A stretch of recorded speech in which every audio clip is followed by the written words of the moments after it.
ବୃନ୍ଦାବନର ସନ୍ଥ ପ୍ରେମାନନ୍ଦ ମହାରାଜଙ୍କୁ ଏହି ଅବସ୍ଥାରେ ଦେଖି ତାଙ୍କ ଭକ୍ତମାନେ ଆଶ୍ଚର୍ଯ୍ୟ ହୋଇଯାଇଛନ୍ତି। ସାରା ଶରୀର ତାଙ୍କର ଫୁଲି ଯାଇଛି, ହାତରେ ପଟି ଲାଗିଛି, ମୁହଁ ପଡ଼ିଯାଇଛି ଲାଲ, କପାଳରେ ମୋଟା ଚନ୍ଦନ ଲେପ ନାହିଁ କି ମୁହଁରୁ ଆଉ ବାହାରୁ ନାହିଁ ତାଙ୍କର ସେହି ଭାବପୂର୍ଣ୍ଣ ବାଣୀ।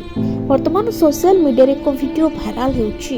ଏଥିରେ ଦେଖାଦେଉଛି ଯେ ତାଙ୍କର ସମ୍ପୂର୍ଣ୍ଣ ଶରୀର ଫୁଲି ଯାଇଛି ଏବଂ ହାତରେ ପଟି ବନ୍ଧା ହୋଇଛି। ସେ ହସ୍ପିଟାଲରେ ଚିକିତ୍ସାଧୀନ ଥିବା କୁହାଯାଉଛି। ସନ୍ଥ ପ୍ରେମାନନ୍ଦଜୀ ମହାରାଜଙ୍କ ସ୍ୱାସ୍ଥ୍ୟାବସ୍ଥାରେ ଉନ୍ନତି ହେଉଛି। ସେ ନିଜ ସ୍ୱାସ୍ଥ୍ୟ ସମ୍ବନ୍ଧୀୟ ସୂଚନା ଦେଇଛନ୍ତି। ପ୍ରେମାନନ୍ଦ ମହାରାଜ କେଳିକୁଞ୍ଜ ଆଶ୍ରମରେ ବର୍ତ୍ତମାନ ଚିକିତ୍ସାଧୀନ ଅଛନ୍ତି। ତେବେ ପ୍ରେମାନନ୍ଦ ମହାରାଜ ଦୀର୍ଘ ଦିନ ଧରି କିଡନୀ ରୋଗରେ ପୀଡ଼ିତ ଅଛନ୍ତି। ନିୟମିତ ଭାବରେ ତାଙ୍କର ଡାୟାଲିସିସ୍ ହେଉଛି। ଗତ କିଛି ଦିନ ହେବ ତାଙ୍କ ସ୍ୱାସ୍ଥ୍ୟାବସ୍ଥା ଖରାପ ରହିଛି। ସେ ସକାଳ ପଦଯାତ୍ରାକୁ ମଧ୍ୟ ଆଉ ବାହାରି ଯାଇପାରୁନାହାନ୍ତି।